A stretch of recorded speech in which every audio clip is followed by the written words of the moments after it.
What up, YouTube? T-Movies here. Now, here is my list of my top 10 favorite movies of February. Because February was pretty decent month for films.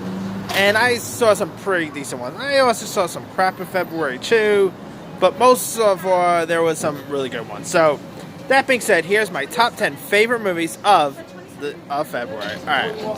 Coming in at number 10, I'm going to go with the film Call the Wall, based on the classic Jack Doran book. I really quite liked it. Harrison Ford was great. The CGI dog was a little off, I will admit, but I still thought it was a pretty decent flick. Really heartfelt. Harrison Ford, probably one of his best solo performance he's done for a while. I thought it was really good. So if you guys haven't seen it, go check it out. Alright. My number 9 pick is one I just saw yesterday, and that is Wendy. The reimagining of, Peter Pan. I thought it was really decent. It was a little slow, like a very slow-paced film, but I thought it was pretty good. The lead actress, Devin Francis, was great as the role of Wendy. The one who played Peter Pan, Yashua Mag, I think his name is. He was pretty terrific. Really nice coming-of-age tale. I forgot to mention this in my review for it, but it actually did felt like Lord of the Flies meets Peter Pan in a weird way. But Wendy was much better than the critics are making out to be, because the critics are not really, it's not really having the best reviews, but it was actually pretty decent. Number 8 is a film I just saw this week, and that is Guns Akimbo. It is a action film, an action comedy with Daniel Radcliffe, and it is really fun. Very cool violence. Daniel Radcliffe is shown once again that he's not just Daniel Radcliffe once again shown that he's not just wizard from the Wonderful Wizard of Harry Potter and all that. Daniel Radcliffe was cool in this. Samara Weaving was great. I really got a kick out of this. If you guys have not seen Guns Akimbo, it's more of a smaller film. Not a lot of people haven't even heard of it, but it's really good. Alright. Coming in at number 7, I'm going to go with Burden. Now, Burden is another film that's not really a game. Did not really get the best reviews when it got released. But Burden was pretty decent. Garrett Hedlund. How I already said this, but how on earth is Garrett Hedlund not a big enough star? He's terrific. I thought Hedlund was really great in this. Of course, Forrest Whitaker was great. Usher was even pretty decent in this. Andre Riseborough, a film about it does have race tensions, yes, but it's also a movie about forgiveness and all. And it's actually pretty decent. A really cool true story film. Yeah, if you guys have not seen Burning yet, go check that one out. Alright. Number 6, I'm going to go with The Lodge. Now, this is the recent horror film from Neon, from the same directors of Goodnight Mommy, starring Riley Keough, Alicia Silverstone, Jaden Martell. The Lodge was really creepy. It was terrifying. Great performance by Riley Keough. Just like Helen, how on earth is Riley Keough not a big enough name to star? I mean, she is literally the granddaughter of Elvis, so fun fact there. But I thought she was really wonderful in this movie. I mean, she gave a Toni Collette from Hereditary level performance. That's how good she was in this. Anyway.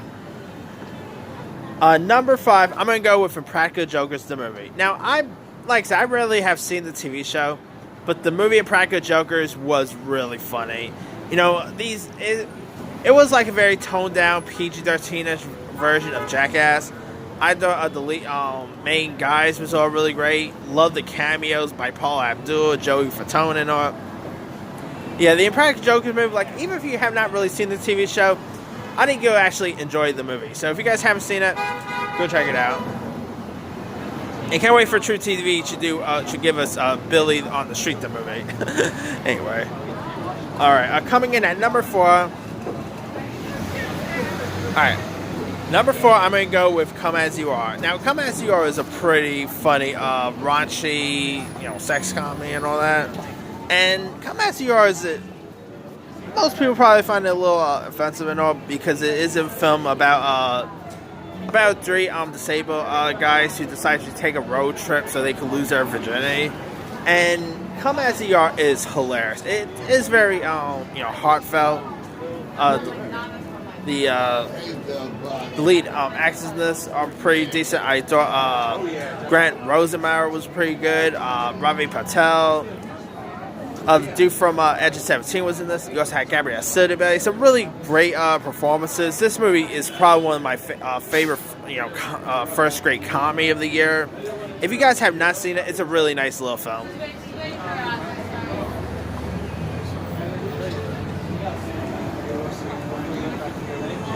Alright, coming in at number 3, I'm going to go with The Invisible Man. The Invisible Man is the best horror movie of the year so far. Of course, that's not saying much because the year of horror has not really been that kind. But man, The Invisible Man is just creepy. It's also terrifying.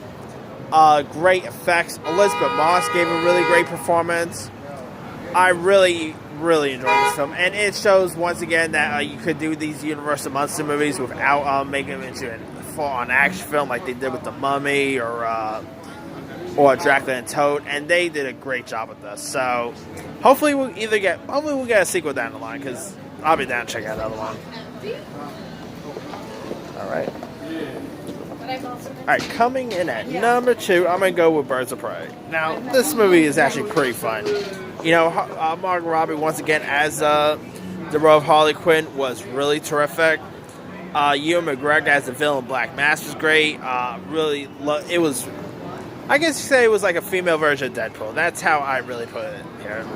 But man, I really enjoyed it. And it's still very disappointed that it, kind of flopped, but hopefully I know we're going to see Harley Quinn again in a Suicide Squad 2 and all that.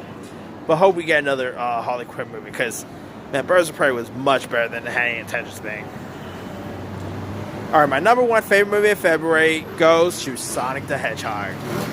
Man, what they did with Sonic was just, Sonic looked weird at first, but then they redesigned him, and man, Sonic ended up looking even awesome. Jim Carrey as Dr. Robotic was pretty great casting. I really love this movie a lot. Saw it twice when it got released. Ben Schwartz as the voice of Sonic was great. This is, once again, another really great video game adaptations, because we know there are not a lot of great video game adaptations there is.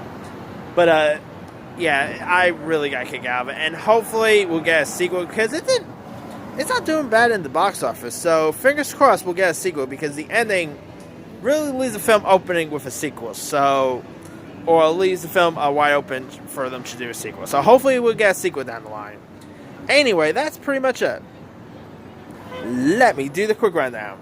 10, Call of the Wild. 9, Wendy. 8, Guns Akimbo. 7, Burden. 6, The Lodge. 5, Impractical Jokers. 4, Come As You Are. 3, The Invisible Man. 2, Birds of Prey. And 1, Sonic the Hedgehog. Now, there's a few other ones I probably could have added. Pokemon Mewtwo Strikes Back Evolution was pretty good. The Photograph. VFW. To All the Boys 2. All the Bright Places. Emma. There are also some bad movies in February too, like Bronze the Boys sequel was pretty bad. There was also Fantasy Island. So not everything in February was a hit. But let me lead you guys. What are some of your favorite movies of February? Drop a comment below. Don't forget to like, subscribe, hit that bell for more notifications. This is Team Movie signing off.